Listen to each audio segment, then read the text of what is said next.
bismillahi rahmaani rahim mbokk yi asalaamualeykum wa rahmatullahi wa barakaatu. maa ngi jéggalu mbooloo mi fi teew yëpp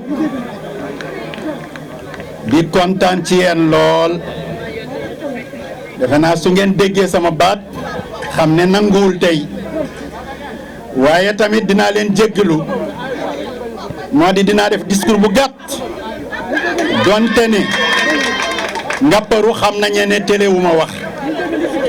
waaye li may teree wax dama koy delloo si mbégte ngoon ginnaaw bu ñu nuyoo ñëpp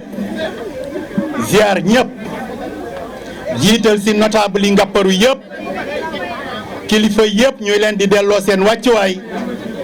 ñu ngi wax ne kontaan nañu si association bi ñu invité pare nañu wax dëgg yàlla am nañu mbégte mu kawe sunu njort mbégte mi ma yëg sama bopp su ma daan dem conférence religieuse rek laa ko daan yëg sama bopp waaye mbégte moomu moo ma arrivé tey ngir yàlla ak yonent ba mooy dafa bari invitation bi fu mu ma delloo waaye discours yi tamit dafa am njariñ lu mu génne surtout ñu bàyyi ko te veillé si moo di jeunesse bii def invitation bi taxawu lii ba mu ëgse fii ay gor ay jàmbaar nekk ci biir terrain bi di tuur seen ñàkk ngir yàlla ak bégal waa ngàpparu ñépp yàlla dajale tey ñaari équipe bii dëkk ngàpparu bii dëkk ngëriñ loolu am na lu mu symboliser ci gox bi ci ko xam histoire yi démb ngoon ñu ngi koy rafetlu di ñaan xale yi seen taxawaay bi nga xam ne dafa am destin bu muy poursuivre moo di dafa am mag ñu fi nekkoon te ñi fi ëpp tey ña ngi ci biir suuf te ñoo daan taxawu footballu ngàpparu tudde ngàpparu ci wàllu football seen équipe bi Kayel ku ko tudde ci ngàpparu wala nga laaj ka magi ngàpparu xam njariñ li muy rendre ngàpparu waaye ñoom tam ci wàllu jeunesse ña am fu ñu jaar ak ngàpparu liggéey fi loo xam ne képp kuy ndaw lu am jom bugg am foo teg sa tànk ci histoire boo royee ci ñoom di nga mën a jàll muy équipe bu Kayel boobu waa fraternel def ci ngàpparu loo xam ne lii képp kuy former association boo xëstoo seen histoire walla nga xëccu seen histoire doo ñàkk foo teg seen tànk waaye dafa am sunu kilifa gi lu ma dégg mu wax léegi mu ñor ka lool mais ñépp la ko waxal monsieur Mbaye Niang mes félicitations borom Ibnu Hayib dafa wax ne yéen ñépp na ku nekk wax sa morom mes félicitations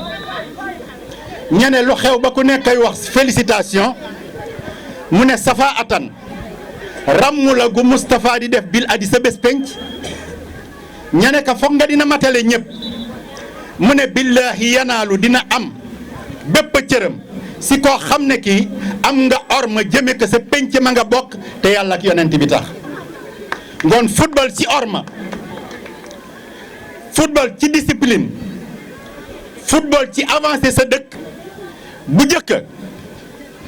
nee na métier mu doyadi woon la nekk ci loxoy ñu doyadi mu ne waaye tey métier mu doy la nekk ci loxoy ñu doy loolu day jeune bu ko dégg man ngaa tëgg sa bopp ci ne football am na gox yu mu yor ci àddina bi te fenn ëpp leen avancement ngoon bu fekkee dang si mën a concentré wu yëg ci sa bopp mu delloowaat la ci yàlla te der ba ngay dóor am na lu ña rendi der bi nga teg ko ci terrain dox ci kaw suuf yàlla bind suufam ngay jëmm ju mën a daw ñëw dara jotu la dama ne espace boobu ku ci déggul njiinam yàlla dootoo ko dégg ngoon ñu wax ne sport lu am solo la waaye sport bu jàmm lal ak xol yu sell mu ngi leen di wax ne ngàpparu ŋaayoo xewu fi de bi sport di am démb Ngapparu yi sax mu génnewaan sax ña ne am na sport bu mu def waaye am na histoire bu mu def waaye Ngapparu histoire léegi ci terrain Ngapparu dañu koy bugg a miin si jeunesse bi te jekkul ci yéen dafay yàq seen histoire ñu leen di wax ne mel na maam ngeen Salimata bi mu may tagg léegi sama bàjjen di sama maam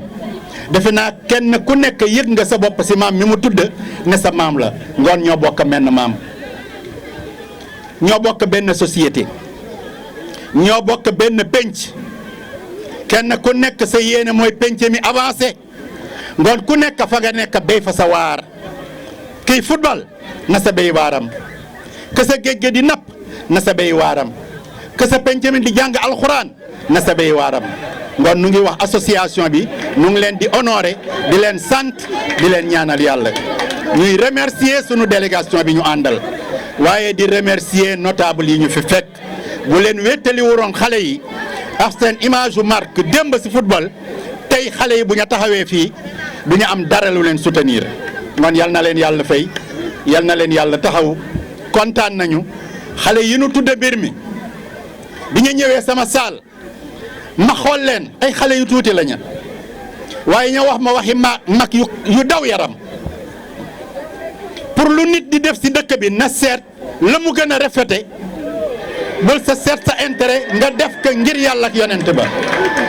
ña fàttali ma action yu ma mas a jaar ak ñoom action ya fàtte woon naa ko ñene ma lii a sedd sunu xol ba dinañu la tudde sunu final bi kon yal na leen yàlla fay yal na leen yàlla màggal yal na leen yàlla yéege waaye nu ngi leen di souhaiter bonne chance di leen wax ne ubbi nañu suñu loxo ubbi nañu suñu ginnaaw ubbi nañu suñu làmmiñ ubbi nañu sunu yéene delloo leen sunu bopp yéen waa Ngapparu pour Ngapparu jàmm sax fi ila abad asalaamu aleykum wa rahmatullahi wa barakaatuhu